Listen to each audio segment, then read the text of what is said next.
जय श्री कृष्ण विद्यार्थी मित्रों, सिद्धि हिंदी विद्यालय यूट्यूब चैनल के अंतर्गत कक्षा 9th विषय सामाजिक विज्ञान पाठ नंबर 17वां प्राकृतिक वनस्पति, इसके बारे में चर्चा कर रहे थे।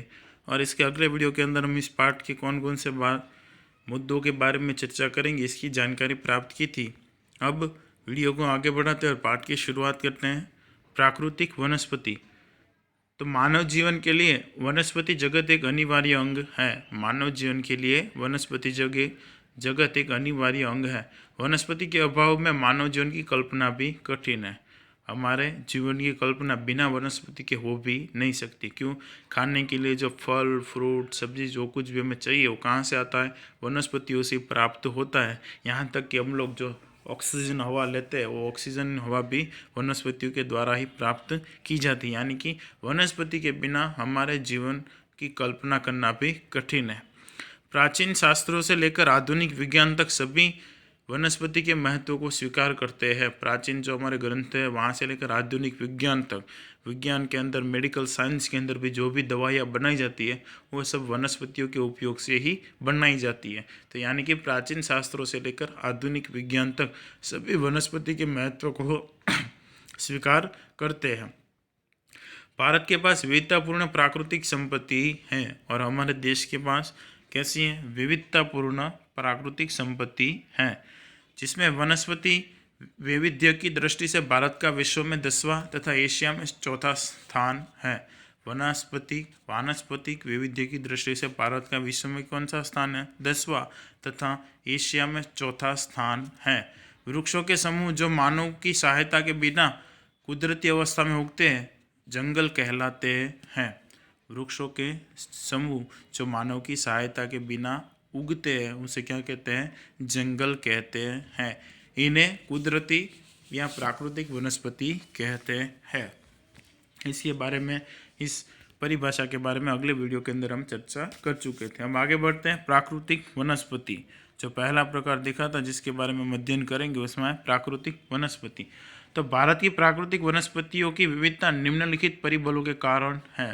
भारत की जो प्राकृतिक वनस्पतियां हैं वो किसके कारण है? निम्नलिखित परिबलों के कारण। कौन कौन से हैं? जिसमें पहला है भूपृष्ठ, दूसरा है भूमि, तीसरा है तापमान, चौथा है सूर्य प्रकाश, पांचवा है वर्षा की मात्रा और छठा है नमी। इन 6 परिबलों के कारण भूपृष्ठ वनस्पतियों के अंदर विविधता देखने को मिलती है। पहला भूपृष्ठ, दूसरा भूमि, तीसरा तापमान, चौथा सूर्य प्रकाश, पांचवा वर्षा की मात्रा, छठा नमी। एग्जाम के अंदर 1 मार्क्स के अंदर प्रश्न पूछे कि प्राकृतिक वनस्पतियों की विविधता निम्नलिखित किन परिबलों के कारण है, तो ये नीचे दर्शाया गया उसको दर्शाना है।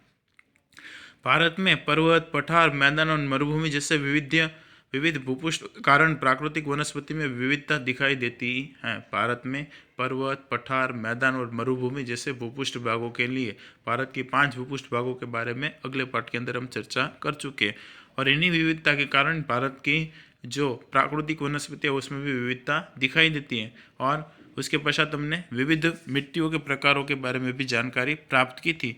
भारत में विभिन्न प्रकार की मिट्टी जैसे कि कापकी यानी कि काली मिट्टी, पथरीली और रेतीली इत्यादि पाई जाती है। जमीन की इस विविधता में वानस्पतिक विविधता का एक कारण है। और ये जो जमीन की विविधता है उसमें वनस्पति की विविधता का भी एक मुख्य कारण है। इसी के कारण भी वनस्पति के अंदर विविधता दिखाई देती है। भारत में हिमालय के शीत प्रदेश तथा दक्षिण भारत के प्रायद्वीपीय क्षेत्रों के तापमान और नमी का अंतर भी वनस्पति में विविधता लाता है। भारत में हिमालय के शीत प्रदेश तथा दक्षिण भारत के प्रायद्वीपीय प्रदेश के कारण ही क्या लाता है? विविधता लाता है वनस्पतियों के अंदर। हिमालय के अंदर जो वनस्पतियाँ रहती है वो 12 मास हरी भरी रहती है, ठीक है। और जो प्रायद्वीपीय वनस्पतियाँ वो कैसी है? सूखी रहती है, ठीक है। इसलिए प्रायद्वीपियों के अंदर कौन सा? तो प्रायद्वीप के अंदर हम लोग देखते तो ज़्यादा कंटीली वनस्पतियाँ देखने को मिलती है, बबूल, थोर, ठीक है, ये सब देखने को मिलता है। तो इसके कारण किसके कारण कि दोनों प्रदेशों के तापमान और नमी के अंतर के कारण वनस्पति में भी विविधता दिखाई देती है। किसी प्रदेश को मिलने वाले सूर्य प्रकाश की मात्रा उस प्रदेश के अक्षांश तथा समुद्र तल से ऊंचाई पर आधारित होता है। किसी प्रदेश को मिलने वाले सूर्य प्रकाश की मात्रा उस प्रदेश के अक्षांश तथा समुद्र तल से ऊंचाई पर आधारित होता है। अधिक वर्षा वाले तथा अधिक सूर्य प्रकाश वाले क्षेत्रों में वनस्पति का विकास तेजी से होता है। अधिक वर्षा वाले तथा अधिक सूर्य प्रकाश वाले क्षेत्रों में वनस्पति का विकास कैसा होता है? तेजी से होता है। इस तरह सूर्य प्रकाश के कारण भी वनस्पति में विविधता देखने को मिलती है और इस प्रकार सूर्य प्रकाश के कारण भी क्या होती है? विविधता देखने को मिलती है। इस प्रश्न को अगर आप लोग देखो तो 6 जो मुद्दे हमने ऊपर लिखे हैं बराबर है भूपृष्ठ के आधार पर, तो भूपृष्ठ के आधार पर हमारा पहला मुद्दा होगा कि भारत में पर्वत, पठार, मैदान, मरुभूमि है, इसके कारण वनस्पति में।